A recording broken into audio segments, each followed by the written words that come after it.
Up with KREM begins now. Welcome back to Up with KREM. Well, the chairman of the Washington GOP is in Charlotte this morning for the Republican National Convention. Last night, Caleb Heimlich tweeted this photo, or this image, or this statement rather. He says experts tested him twice for coronavirus, once before leaving and once upon arriving at the hotel. He tweeted people are wearing masks and complying with North Carolina rules. He says they're also doing daily temperature checks. 6:31 now. Welcome back to Up with KREM. Great to have you with us this morning. Again, Joshua, day 2 of the Republican National Convention getting underway today. Yeah, and of course, just like last week, we're seeing a very different version of the convention than what we've seen in years past, almost entirely virtual. And of course, but one thing we are sticking with is we're going to make sure we verify the claims that continue to come out of both conventions over these 2 weeks, Jen. Absolutely. And again, we'll have more on that coming up here in the show. But here at 6:31, 61 degrees.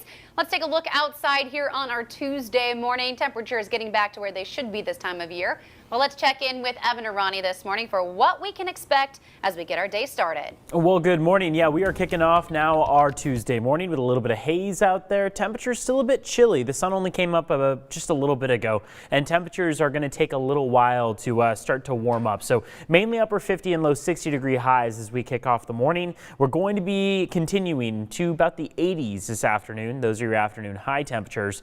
Satellite radar imagery showing a good amount of cloud cover across eastern Washington or North Idaho. So if you are waking up and seeing those thicker clouds, well, of course, that is kind of something to contend with during the summer months. We are going to see those clouds likely break apart pretty quickly, though, by the afternoon. You can see the hour-by-hour forecast points to sunnier conditions going into about 3 and beyond. That's also when we'll hit our peak temperatures. So between about 3 and 5 p.m., we should hit about 86 degrees. Southwesterly breeze coming through with high single-digit wind speeds, and our gusts are likely going to be closer to about the low double digits. So a breeze at times, red flag warning down toward the southeast corner of Washington too, but otherwise a pretty calm and pleasant summer-like day ahead. In just a few, we will talk more about what's to come as far as air quality goes. We'll be checking up on that. We'll also be talking about a change that comes toward the weekend where we've got temperatures really taking a dip down to the 70s relatively quickly. So again, that's coming up in just a few minutes. Jen, I'll send things back over to you. All right, Evan, thank you so much. 6:33 now. This morning, firefighters are making progress on the Palmer fire that is burning right now in Okanogan County. Now, however, some evacuation orders are still in place. The entire town of Loomis is under a level 2 evacuation. That means be ready to leave at a moment's notice. Level 2 and 3 evacuations are also issued for areas west of Wanacott Lake, and level 3 means get out now. All previous evacuation orders are also still in effect. And the fire is burning south of the U.S.-Canada border. Experts do not expect that fire to cross the border. Take a look at some images taken yesterday from burnout operations. That fire has burned more than 18,000 acres and is 27% contained. There are more than 500 people assigned to that fire. And this morning, firefighters are using new high-tech images to battle fires, and it's all thanks to the latest GOES satellites. It can better detect smoke plumes from space. Experts say it helps crews detect fires burning in rural areas. Once those satellites were brought online, it's been such a game changer for us, right? Seeing the fires and smoke plumes at increasing resolution.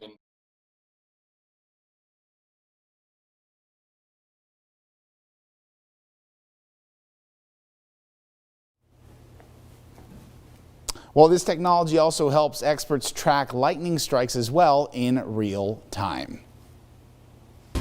Coming up on 6:35 this morning, during his latest COVID-19 address, Governor Jay Inslee gave us a goal to reach for when it comes to COVID-19 numbers.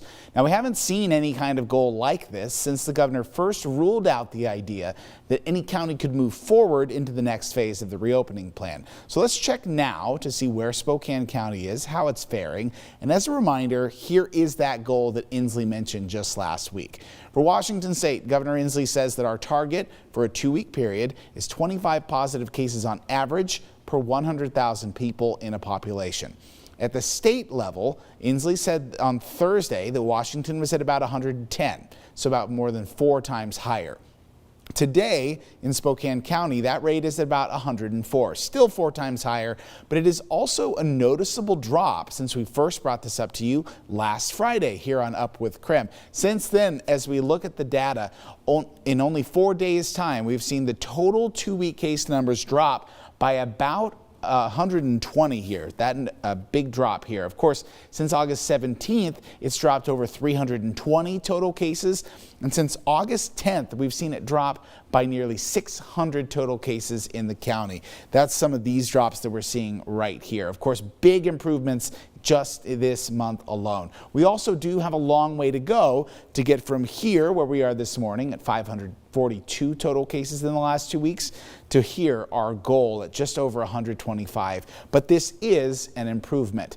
That improvement comes from looking at the data as we see 16 straight days of daily reported COVID-19 cases in Spokane County, now below the 100 mark. Now, even better, we have now seen 11 straight days of reported cases that have totaled below this 50 mark here. And we haven't seen that happen at all since all the way back here in mid-June. Now, as the curve continues to go down as well, Spokane Regional Health District does confirm that the county officially passed 5,000 total cases over the weekend. As local health leaders are sticking with cautious optimism, they want to make sure that these trends last longer than just a few weeks. Dana Marie. All right, thank you so much, Joshua. Breaking down the numbers for us, always making it so clear. We're taking a look at what's trending this morning.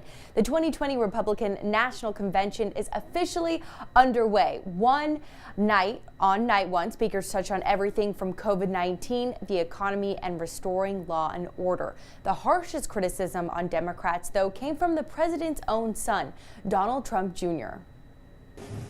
But a great education cannot be the exclusive right of the rich and powerful. It must be accessible to all. And that's why my dad is pro-school choice. President Trump built the most inclusive economy ever. To defraud the American people, all of our people, of a fair and free election. President Trump will be featured each night of the convention, including Monday night's appearance with frontline workers and with freed hostages. Now today, First Lady Melania Trump will speak from the Rose Garden. We'll also hear from Secretary of State Mike Pompeo and Kentucky Senator Ron Paul. Joshua? Thank you very much, Dana Marie. Now, President Trump and the Democratic nominee Joe Biden will now battle for the top spot in America's general election this November. But there are other important seats up for grabs this year, too. Take a look. Most of the focus of the November election will be on the showdown between President Donald Trump and former Vice President Joe Biden. No matter which way that goes, the battle for control of Congress will be important, too, with the coronavirus pandemic and high unemployment likely to still be issues into the new year. Also at stake within the next 4 years is the possible future of the U.S. Supreme Court. Democrats control the House with 233 seats to the Republicans' 197. One seat is held by former Republican Justin Amash, who is now a Libertarian. 4 seats, formerly held by the GOP, are vacant. To ensure they keep control, Democrats must have a net loss of no more than 15 seats.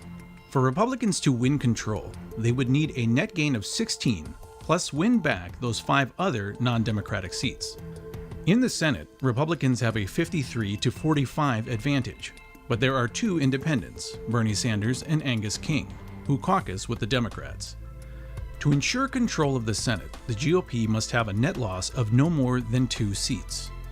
Democrats would need a net gain of 4 seats to gain control if you include Sanders and King. But remember, the vice president acts as the tie-breaking vote on bills in the Senate, so a 50-50 split means the advantage goes to the president's party. This is potentially key for the makeup of the Supreme Court. Ruth Bader Ginsburg and Stephen Breyer are 2 of the oldest sitting judges in the court's history and could possibly step down in the next 4 years.